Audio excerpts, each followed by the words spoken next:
പുറപ്പാട് 14 1 മുതൽ 31 വരെയുള്ള വാക്യങ്ങൾ.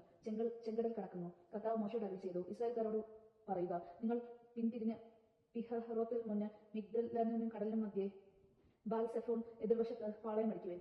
പാളയമടിക്കുന്നത് കടലിനടുത്തായിരിക്കണം. അപ്പോൾ ഫറവോ ഇസ്രായേൽക്കാരെ കുറിച്ച് പറയും, അവർ ഇതാ നാട്ടിൽ അലഞ്ഞു തിരിയുന്നു, മരുഭൂമി അവരെ കുടുക്കിലാക്കിയിരിക്കുന്നു. ഇസ്രായേൽക്കാരെ അനുധാവനം ചെയ്യത്തക്ക വിധം ഫറവോയെ ഞാൻ കഠിന ചിന്തനാക്കും. ഫറവോയുടെയും അവന്റെ സൈന്യങ്ങളുടെയും മേൽ ഞാൻ മഹത്വം വരിക്കും.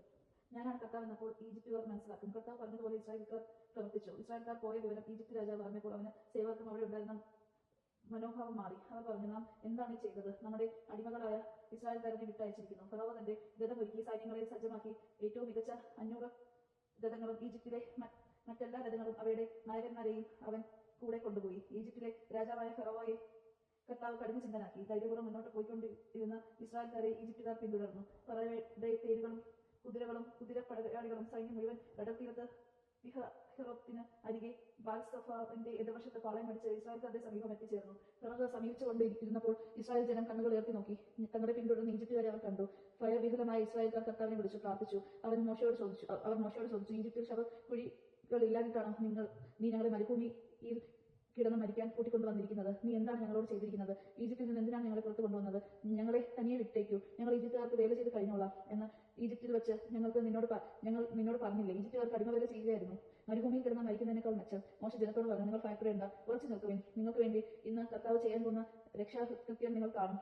ഇന്ന് കണ്ട ഈജിപ്തുകാരെ ഇനി മേലിൽ നിങ്ങൾ കാണുകയില്ല. കർത്താവ് നിങ്ങൾക്ക് വേണ്ടി യുദ്ധം ചെയ്തുകൊള്ളും. നിങ്ങൾ ശാന്തരായിരുന്നാൽ മതി. കർത്താവ് മോശയോട് പറഞ്ഞു, നീ എന്തിനെ വിളിച്ച് കരയുന്നു? മുൻപോട്ട് പോകാൻ ഇസ്രായേൽക്കാരോട് പറയുക. നിന്റെ വടി കയ്യിലെടുത്ത് കടലിന് മീതെ നീട്ടി അത് വിഭജിക്കുക. ഇസ്രായേൽക്കാർ കടലിന് നടുവെ വരണ്ട നിലത്തിലൂടെ കടന്നുപോട്ടെ. ഞാൻ ഈജിപ്തുകാരെ കഠിന ചിന്തരാക്കും. അവർ നിങ്ങളെ പിന്തുടരും. ഞാൻ ഫറവോയുടെയും അവന്റെ സൈന്യങ്ങളുടെയും തേരുകളുടെയും കുതിരപ്പടയാളികളുടെയും മേൽ മഹത്വം നേടും. ഫറവോയുടെയും അവന്റെ രഥങ്ങളുടെയും അശ്വസേനയുടെയും മേൽ ഞാൻ മഹത്വം വരിക്കുമ്പോൾ ഞാനാണ് കർത്താവ് എന്ന് ഈജിപ്തുകാർ മനസ്സിലാക്കും. ഇസ്രായേൽ ജനത്തിന്റെ മുൻപേ പോയിക്കൊണ്ടിരുന്ന ദേവദൂതൻ അവിടെ നിന്ന് മാറി അവരുടെ പിൻപേ പോകാൻ തുടങ്ങി. മേഘസ്തംഭവും മുൻപിൽ നിന്ന് മാറി പിൻപിൽ വന്നു നിന്നു.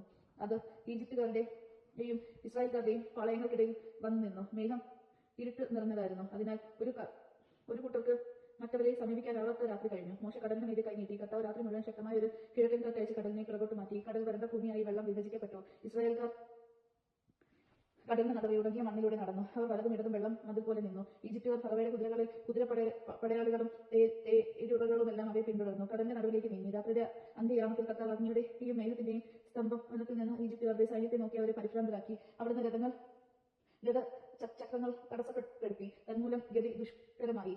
അപ്പോൾ ഈജിപ്തുകാർ പറഞ്ഞു, ഇസ്രായേൽക്കാരിൽ നിന്ന് നമുക്ക് ഓടി രക്ഷപ്പെടാം. കർത്താവ് അവർക്ക് വേണ്ടി ഈജിപ്തിന് എതിരെ യുദ്ധം ചെയ്യുന്നു. അപ്പോൾ കർത്താവ് മോശയോട് പറഞ്ഞു, നിന്റെ കരം കടലിന് മീതെ നീട്ടുക. വെള്ളം മടങ്ങി വന്ന് ഈജിപ്തുകാരെയും അവരുടെ തേരുകളെയും കുതിരപ്പടയാളികളെയും മൂടട്ടെ. മോശ കടലിന് മീതെ കൈനീട്ടി.